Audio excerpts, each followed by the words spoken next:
Welcome to the Gyroplane Flying Podcast.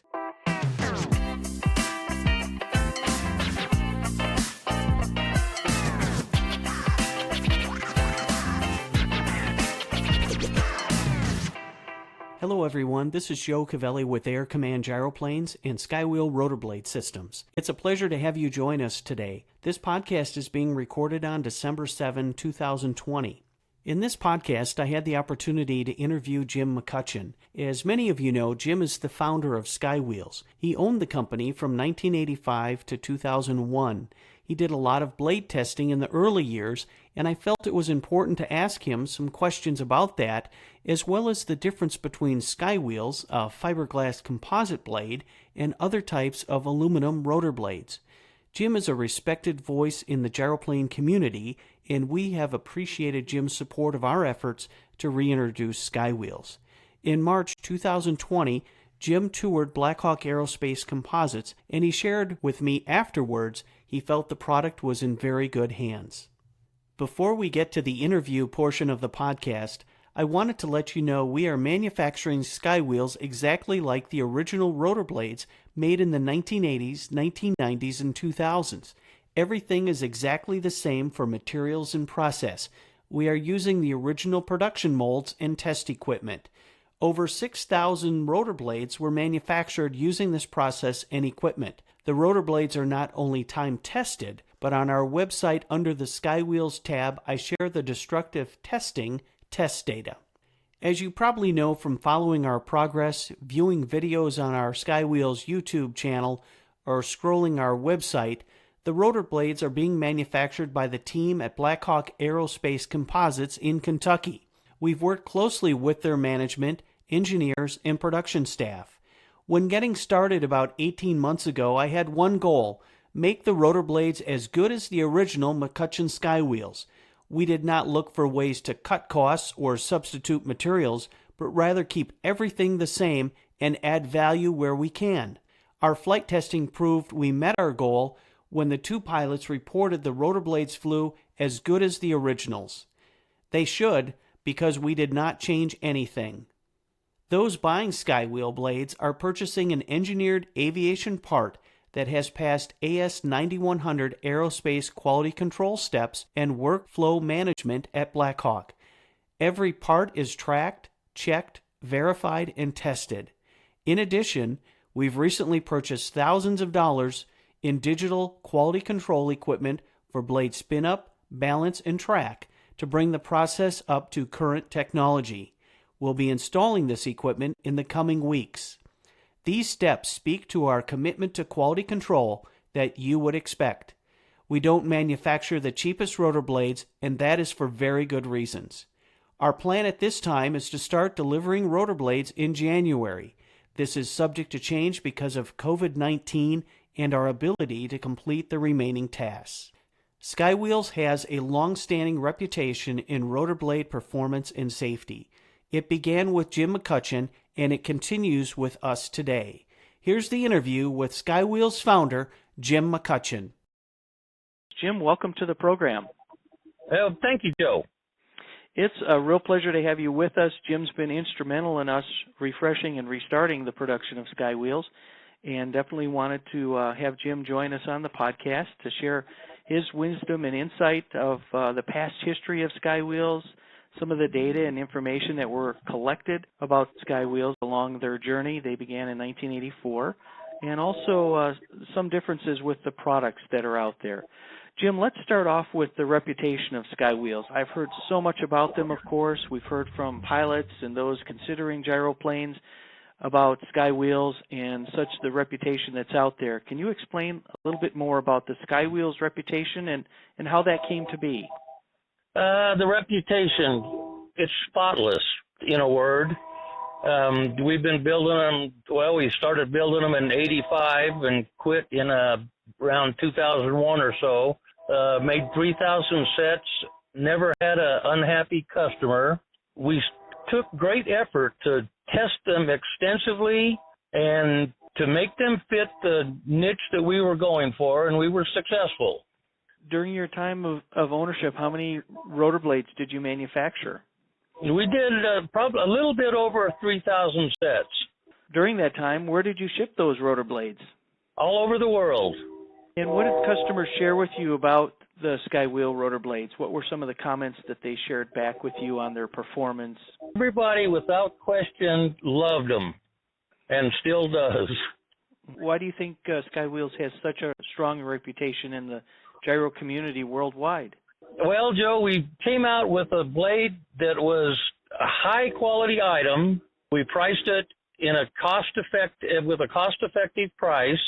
We paid attention to all the details, tried to ship next day shipping, and we were pretty successful at that. We addressed each and every concern with utmost diligence, and we never lied about one little thing. Those things are not in any particular order of importance, and I'm sure there's many more that I didn't mention, but those just stick in my mind. One thing I hear a lot of people share with me that they like about the Skywheels performance is its high inertia. It's a high inertia rotor blade. To someone that's not familiar with rotor blades, what does high inertia mean, and where's the safety factor in that? Inertia is how much effort is required to spin the blades and how much effort is required to slow the blades down. It was not a goal to make the lightest blade possible because that would defeat the inertia issue. It's just something that the customers desired, something that would maintain its RPM even in unloaded situations. And how does that present itself as a safety feature to have a high inertia, high performance type rotor blade? Well, if you're flying along with a 1G load on the blades and you get into a situation where there's, maybe a severe downdraft or a pilot-induced situation where there's no load on the blades, now they have nothing trying to keep them spinning at their previous RPM. You would like to have that RPM slow down. Slow down as slowly as possible so you can maintain flying. Now, I know in order to engineer, well, first of all, research and then engineer and produce rotor blades, I'm sure there was a significant amount of testing and data along the way when you were early in the process, Jim. What type of testing and data work did you do in the early processes in starting Skywheels? Testing involved in those rotor blades, we could speak for hours just on that, but one thing of great importance is we built this vehicle. It was a 69 Le Mans, and it had a vertical scale that measured lift and a horizontal scale that measured drag, and both of those scales met at a rotor head, which had an overhead control stick that was accessible from where the rear seat used to be in this car. We cut the roof off, and we could measure lift to about 20-pound increments and drag down to about 5-pounder increments, and we would put rotor blades on there and run it down the road in auto rotation, and I would do my best to get a failure, in addition to just getting measurements of lift versus drag. And as far as trying to get a failure, I'm talking some radical maneuvers that you could not ever attain in an auto gyro. I could get the tips right below supersonic speed, which you can't do in a gyro. Cycle the blades in the pitch mode, 4.5, huge, maybe 30 degrees of pitch travel, maybe cycling one cycle per second, just to see if we could induce, get a failure. Never did, but it was great fun. Okay. And you call that vehicle, I know there's a name for it, you call that test vehicle? Gyro car. so appropriate. And the thing is, I've seen a picture of the gyro car. It was quite the test vehicle. Oh, it was. But it served its purpose. It was great. I mean, what else would you call it, Joe? So appropriate. Well, I know with anything, typically coming out with a new product or designing a product, researching a product, it usually starts with an idea. And unfortunately, sometimes, or fortunately, sometimes those ideas come out of events. How did you come out with or get the interest to do and manufacture rotor blades? Well, that's a good one, Joe. The process of developing an ultralight helicopter kit was going to be a CG shift arrangement. And during that time, the first thing I developed was these rotor blades. I had the opportunity to check out the first time I ever saw an autogyro in person in flight. Unfortunately, the pilot had a fatal accident.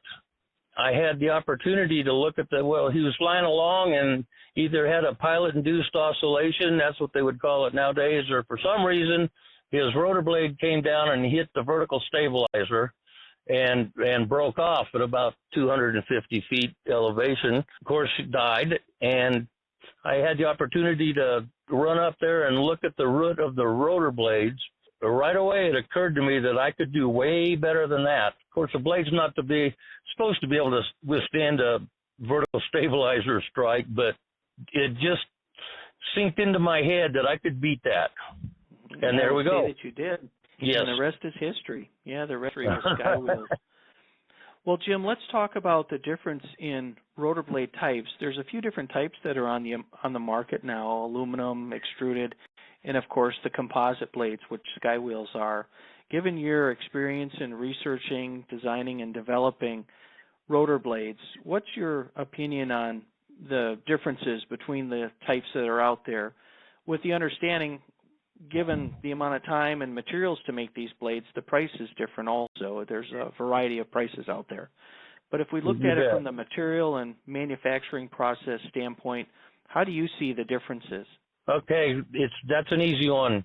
In terms of quality, right below Skywheels, or at some point below them, you have the extruded aluminum spar with top and bottom skins bonded onto that spar and then bonded at the trailing edge. And the problem with that system is you can't really maintain an accurate profile of the airfoil with just unsupported aluminum skins, unless those skins are around a foam core or an aluminum honeycomb core, some sort of core that defines the profile of the airfoil. If they're just unsupported, they're going to bend to wherever they want, and which gives you a little bit of inaccuracy, so it's not a real accurate airfoil. And then it's aluminum, so you have the fatigue characteristics of aluminum, which are not near as good as composites, which is a subject that you could spend another several days on. And then below them would be the extruded aluminum blades, which I don't much care for at all. They're relatively cheap to make. Having custom dies made is not a big deal, but it's difficult to extrude a cross-section of anything that is really thick in one spot and really thin, or at least you're trying to get it really thin, in another spot. And so you're thick up by the leading edge, getting the CG balance just right, and then you're trying to make the trailing edge portions as thin as possible. And it's very difficult to do that with an extrusion because the material wants to come out of the die easily at the thick spot and is hard to get out in the thin spot. So the actual part that comes out will want to bend on you. So you end up with a heavy blade because you could only go so thin on the skin, what would be called the skins. And it's just heavier than necessary, but it's a very inexpensive way to make them. Why do you see that as the more advantageous blade given the variety of manufacturing or types out there? The profile is molded into the skins. They come out with the skin, with the shape that they're supposed to have. And the fatigue characteristics, a lot of people think composites don't have any fatigue, but they will fatigue over time, but that's a way greater time than aluminum. Basically it in a nutshell. The skins are molded and the fatigue characteristics are way better. And I'm sure the time to make them, there's significant difference also. They take longer to make them that way because you've got to mold the skins where instead of just slicing off pieces of aluminum. Jim, what are some things that you'd like our listeners to understand that maybe we haven't covered yet regarding Skywheels? I would think if I was just getting into the sport, I would get on the popular rotorcraft, the PRA forum, even if it requires joining it, which is not a bad thing, and talk to people that are familiar with Skywheels and familiar with the aluminum blades. Talk to some people that have been in the sport for a while. That's the best information you can get from people that have been in the sport for a while. I have to share a couple stories with you. I've received some calls here in my short ownership of Air Command and Skywheels, and I've had a few people share stories with me that when Skywheels was sold, you had sold Skywheels to Jim Lizzie back in the early 2000s, around 2001. Immediately, they didn't know what was going to happen with Skywheels, and with that understanding, they would go out and buy a used Air Command gyroplane that had probably a 23-foot blade set on it of Skywheels, and they were buying the Skywheels and the gyro simply to get the rotor blades, and they would go on and sell the gyro without the rotor blades just to get a set of Skywheels. And Jim, I heard that story 2 and 3 times. That was the only way they were assured of getting Skywheels at the moment, because they just didn't know if they were going to come back into production, and they heard great things about it, or they wanted a second set. So they were actually buying used gyros just to get the rotor blades. So just to share a few stories that I've heard along the way about Skywheels and its reputation. That's interesting, definitely. Yes, and I've heard other good stories as well about the performance of Skywheels, the ease of handling, the flight characteristics, the safety factor with the inertia built up into the blade, especially as a newer pilot coming in for a landing, having that extra set of inertia behind you if you accidentally raise the nose too high and you bleed the lift. And just to let our listeners know, Jim will be assisting and participating with us in other ways too, and offering technical assistance and guidance to people that have questions for us.